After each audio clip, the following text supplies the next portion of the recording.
Hey there. So risk management in Cascade can happen in one of two major ways. So the most common way is just the ability to flag different risks or potential issues ad hoc across the plan on individual goals. So being able to elevate a risk on, for example, this KPI or on an objective, just to sort of create a flag on there, which can be reportable and then pulled across the system. Show me all the different goals that have risks across the system with this team, that team, that have this likelihood or this consequence. So right away, it's just a way to kind of fire a flare up and say this is something that could affect the progress of the goal. And then there are formulas in the back end that you can customize around, okay, if we choose this likelihood and that consequence, the risk score will be such and such, giving us a status of, very high risk or something. So that kind of basic functionality is the most common way risks are used. It's pretty basic. Once it's flagged in there, if I open up this sidebar as an example, you're going to be able to manage the risks on this page to kind of see, okay, what's the risk score on this? You can leave little comments. Definitely not meant to be overwhelming in terms of functionality. It's more about the way you can slice and dice goals based on whether they have risk flags or not in the future. And then, of course, you can mark them as resolved, and you sort of have that running total. And all that's going to end up appearing in different reports. So, for example, this is a snapshot report found under the track menu that would bring in all those risks. So this report is saying, show me everything that has active risks. So it's pretty basic. You can get a lot more interesting than that. But here's the possible likelihood, consequence, score, and so on. And then with the most recent formal update put in there, basically, here are the risks. Are we addressing them or what's going on? So that's some basic stuff. And then this dashboard is going to let us bring in kind of the running total of the risks, as well as this heat map that kind of summarizes, hey, how many risks are out there that are of moderate consequence versus this likelihood. So this is still pretty high level, but it's kind of neat to see just the general health of the strategy, right?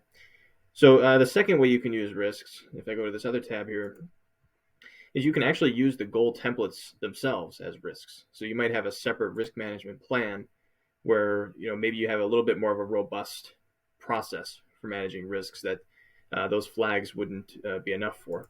So you can literally just create a framework for a plan page that's just zeroing in on risks. So maybe we have a corporate risk or a regular risk, and then underneath that are the mitigations.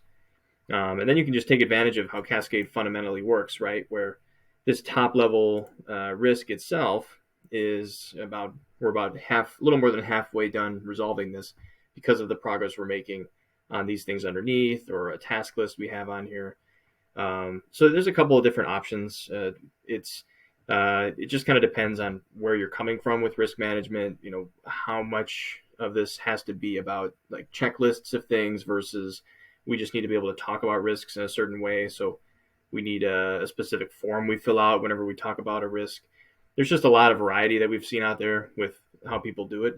But long story short, you can either build a robust risk management plan and customize structure and reporting off of that, or you can leverage the native functionality of risks as flags and then leveraging those flags to slice and dice data and learn about what's going on. So I forgot to show this on the first example, but it applies to both, really. You can then slice and dice the different risks or goals that have risks on them with different charts like this, with filtering and then grouping. So, imagine if you had a series of different goals that have risks across the whole organization. That could be all over the place, right? So we need to be able to easily pull those forward in a simple way, and then put on filters for things like, okay, show me everything across this department that has an active risk on it in the last 60 days or something. How many projects are over budget and also have outstanding risks on them? So yeah, you can just kind of use your imagination, really. There's a lot of stuff we can do with this. So yeah, hopefully this helps tell a bit of a story around how risk management can work in Cascade. It all goes back to just creating an environment where we can create something where there used to be nothing, right? Just these scattered documents and risk discussions now have tangible measurements behind them, even if we don't have KPIs associated with them. So a lot of opportunity for this in Cascade.